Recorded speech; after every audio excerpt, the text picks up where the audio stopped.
We actually got approached by a bank that wants us to help this manufacturing company that they felt in trouble, but they're not sure whether the company is in trouble. So what happened is this manufacturing company is a family-owned business. The dad basically started the industry, and then now the sons and the daughters, they're the one that basically now the second generation that runs it. So the daughter is the one that basically doing accounting work. Even though that the bank even said that she's not qualified to do accountings, but they put her becoming a control position. So the son becomes the CEO, and then they hire a COO to basically help this company, because the bank kind of pushes them to do it.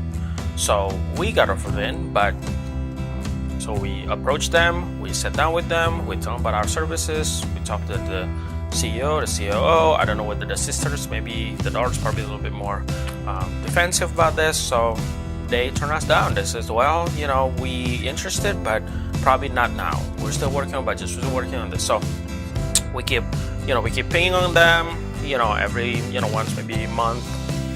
And then at one point in time, maybe 3 months later, I decided with my business development team, why don't we just do a drop-in and see how they are and just kind of sit down and chat. So when we showed up at their front step, the building is vacant.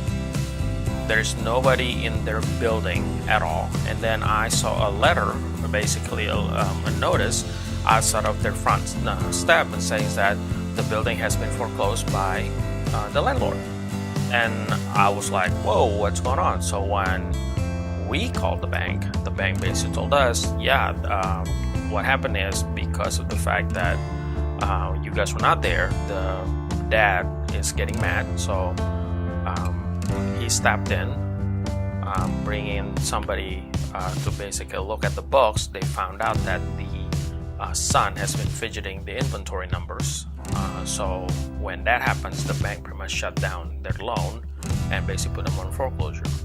So I think that's a good success story that you can tell your client, look, I'm not trying to put a scare notice on you, but we have gone through this before, and we said they're not using our services, and then 3 months later, the bank pretty much foreclosing them down. So now they're basically trying to collect all the receivables. They're basically trying to sell the inventory. They're basically trying to sell the building.